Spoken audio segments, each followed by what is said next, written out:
আজ বসিরহাট ২ নম্বর ব্লকের খোলাপোতা বিডিও অফিসের সিপিআইএমের ডাকে বিরাট বিক্ষোভ র্যালি। তাদের দাবি, এসআইআর নিয়ে বসিরহাট ২ নম্বর ব্লকে ডেপুটেশন। সিপিআইএম বসিরহাট উত্তর এরিয়া কমিটি। কোনো বৈধ ভোটারের নাম বাদ দেওয়া চলবে না, কোনো নথি নেওয়া চলবে না। ম্যাপিং ভোটারদের ক্ষেত্রে লজিক্যাল ডিসক্রিপেন্সি বিএলও ইআরও লেভেলে সংশোধন করতে হবে। মাধ্যমিক অ্যাডমিটকে ডকুমেন্ট হিসেবে গণ্য করতে হবে। যাদের জন্ম সার্টিফিকেট নেই তাদের স্কুল সার্টিফিকেটকে বৈধতা দিতে হবে। পরিযায়ী শ্রমিকদের হয়ে পরিবারের যে কোনো ব্যক্তি হিয়ারিংয়ে উপস্থিত থাকার মান্যতা দিতে হবে। হিয়ারিং পর্ব সরলীকরণ করতে হবে। যে কোনো একজনকে হিয়ারিংয়ে যাওয়া ব্যক্তির সঙ্গে থাকতে দিতে হবে। সামান্য নামের বানান ভুল ও পদবি আগে পিছের জন্য হয়রানি করা চলবে না।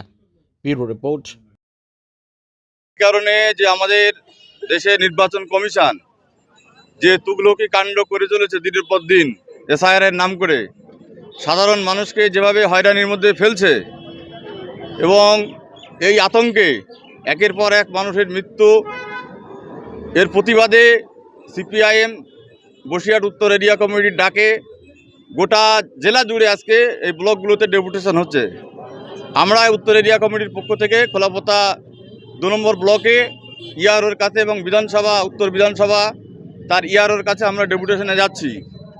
এই জন্য যে নির্বাচন কমিশন প্রথমে ঘোষণা করেছিল যে এসআইআরে কোনো নথি দিতে হবে না, কেবলমাত্র ২০০২-এর সঙ্গে ২০২৫-এর একটু মিল দেখা হবে।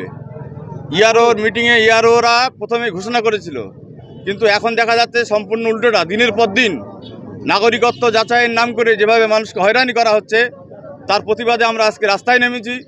যদি নির্বাচন কমিশন তার এই তুগলকি সিদ্ধান্ত উইথড্র না করে তাহলে আমরা আগামী দিনে সাধারণ মানুষকে নিয়ে আরও বৃহত্তর আন্দোলনে নামব। আমার নাম আমির আলী। কি ভূমিকা এখনো পর্যন্ত মমতা ব্যানার্জি নির্দিষ্টভাবে এসআইআর নিয়ে কোনো কথা উনি বলেননি। বুঝতেই পাচ্ছেন, ফলে এই বিজেপির সঙ্গে চূড়ান্ত গাঁটছড়া মমতা ব্যানার্জির আছে। কারণ উনিই প্রথম বলেছিলেন এনআরসি পশ্চিমবাংলাতে করতে হবে। পার্লামেন্টে দাঁড়িয়ে মমতা ব্যানার্জি প্রথম বলেছিল যে পশ্চিমবাংলাতে এনআরসি করতে হবে। এখন উনি দুরকম তিন রকম গাইছেন। ফলে বুঝতেই পাচ্ছেন যে তৃণমূল বিজেপির যে গাঁটছড়া তার বিরুদ্ধেই মানুষ পথে নামছে। রাস্তা অবরোধ হবে, এছাড়া বিকল্প কোনো রাস্তা নেই। এবং নির্বাচন কমিশন তারা যে ঘৃণ্য চক্রান্ত যে ভূমিকা গ্রহণ করছে এটা মানুষ কখনো মেনে নেবে না।